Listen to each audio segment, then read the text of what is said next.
Of course, episode 5, All Ball, No Bull. It's your boy Jordon J. We back at it again, 2025. I had the privilege to check out a very highly coveted college basketball player right now. He is that phenom. We throw that word around a lot, maybe generational. But I saw it in person with my own two eyes, so I want to see if the hype was for real, if everything that people have been saying, was it actually worth it? I'm talking about Ace Bailey, playing for Rutgers right now. So went to the arena with my boys, saw Ace Bailey. Didn't get to see Dylan Harper. I was kind of disappointed about that.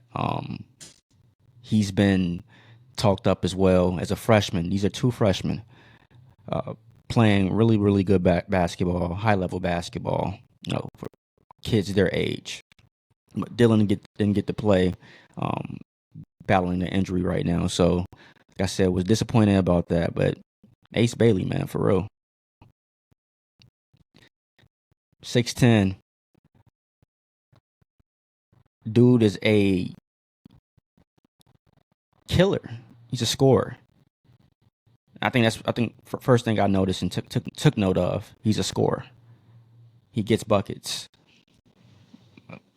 They're throwing all type of defenders at him all night. Northwestern, right? He's going triple threat, and in his mind, he's already got the move planned out, like 10 steps ahead. So, every possession, I kid you not, 9, 10 in a row, first half, he's giving them buckets. Perimeter. Come here. I'm going to take you. Hezzy. Up. Stop. Come here. 3. You can go watch the highlights. It's on ESPN, Bleacher Report, Rutgers basketball media. They posted it. Kid was killing. In his bag. Doing something different. This is a way, too, as a freshman. I think he ended the game with 38, 37. I had him plugged in for 40 first half. He's just going crazy on his run. I'm like, he's going to get 40. He has to get 40. And ends up, like I said, with 37, 38. But most 35-point games for a freshman right now in college basketball. Y'all know who I rock with. You know who I ride with all day. Coop doing this thing as well. I'm going to get to him. I got to get to him. But Ace was that man last night by himself, solo. Going stupid. That's what I want to see in a young prospect, a young prime player. Ace Bailey showed me last night. Very, very impressed with him. Still needs some time to grow, right? I thought he was too passive at times as well, kind of just lingering in the corner or down at the post, not really demanding the ball like, a alpha should. But he's young. He's still adjusting, finding his way. Maybe he needs to put on more weight too. Like he has that KD build, that KG build. That type of big man right now is a big push in basketball. You see a lot of prospects coming up. You got AJ DeBonta, same as well. Same type of build, can handle the ball at the perimeter, but can come to the inside as well, get physical with you. These kids are scary, man. I don't think Ace took over Coop for number one, but he's made a nice case. And if he continues this run, if Rutgers somehow sneaks into March Madness at the end, which they have a really, really tough road to do. The record itself that they have isn't good right now. It's it's average, facing 500 basically. So yeah, they gotta go on a crazy run somehow, maybe get in the tournament, do something in their tournament conference wise, so Ace can really showcase that he should be number one besides Coop. But last night, man, yes, that young man has it. He has that mentality. That's what impressed me as well. We throw these ratings around and herald these kids as the greatest or the next big thing, but do they have that mentality? When things do get tough, when it is a competitive nature, are they going the extra mile to win. And Ace was doing that last night. Just zoning in. What? Shut up. Give me this.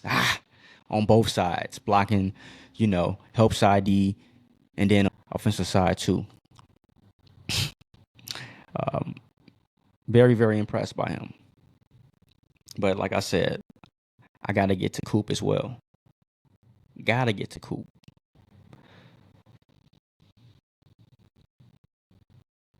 It's tough, right? You come into Duke, number 1 pick, supposedly, right? This is what we're saying.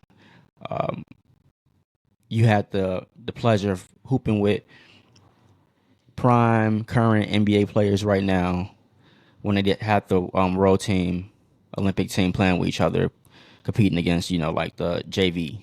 And he put on the show. And those little minutes that he had, he put on the show.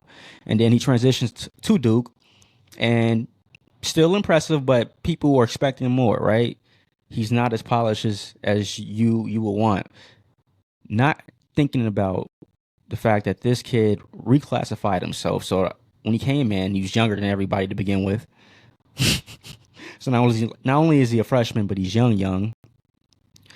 But he's playing at a really good level, not player of the year level, right? Yep.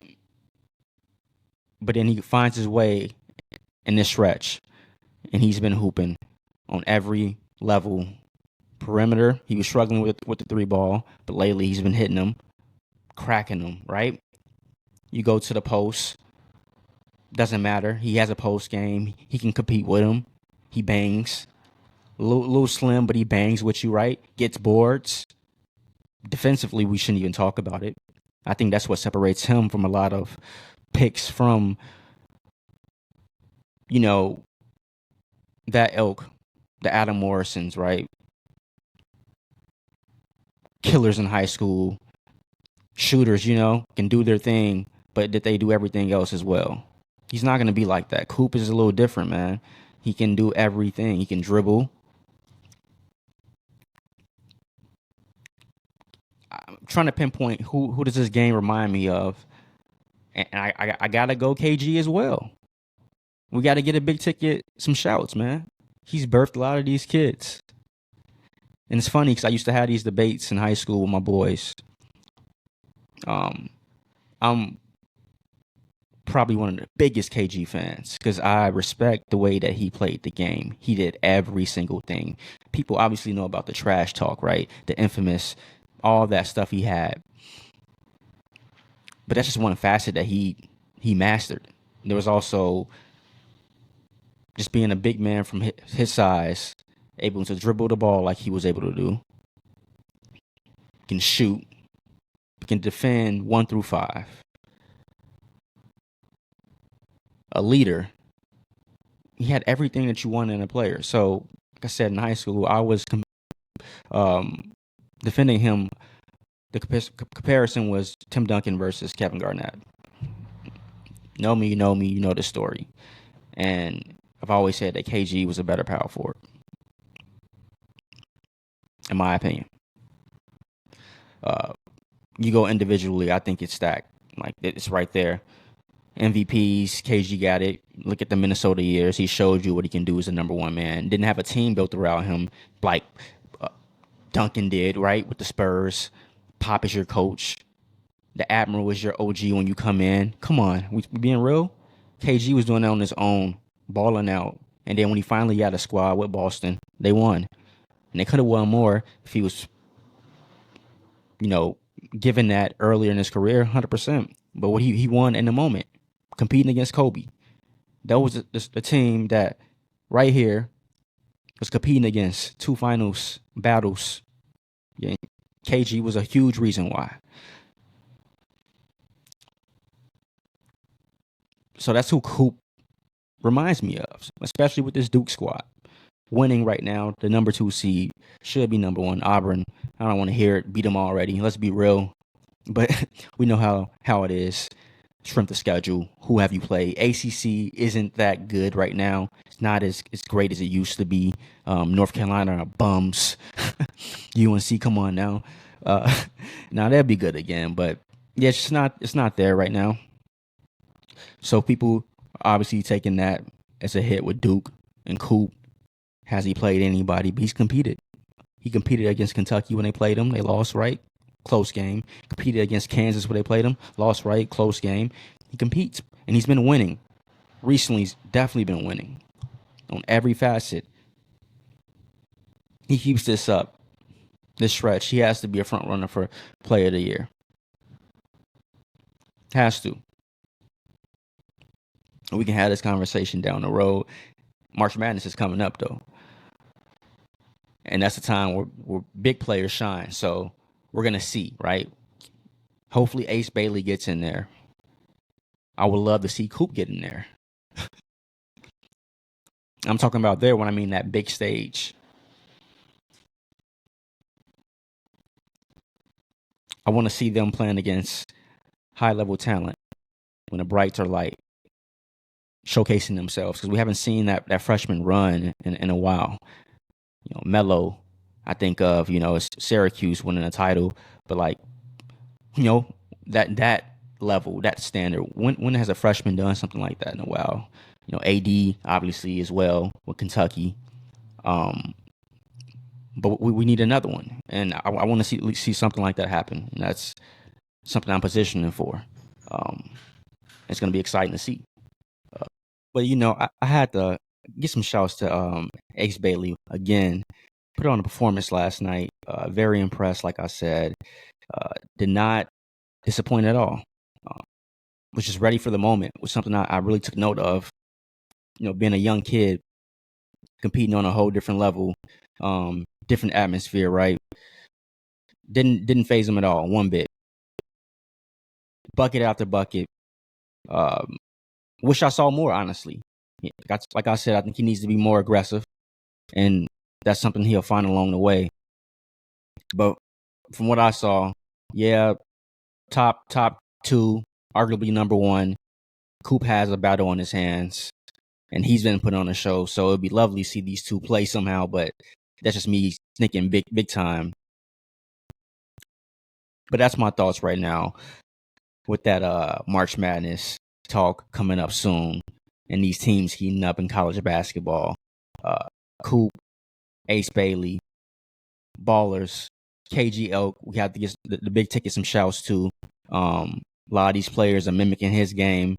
So to see him and KD, that 6'9", 6'10", that can handle the ball, play small forward, power forward, center, move them all over the place. Yeah, man, it's exciting to see, and we'll see more about it as the season goes on, and get some of these players back like Dylan Harper for Rutgers. Hopefully they can compete towards the end. But I'm excited, really excited to see the new wave, the new age of the NBA about to shape and take fold. AJ at Utah next year, see what he does. He's going to have his stage, stay a year, come out. He already said he wants to play with Victor, go to San Antonio. So, we'll see how it goes. But that is episode 5 of All Ball, No Bull. You know what time it is. We are here, and we'll see you soon.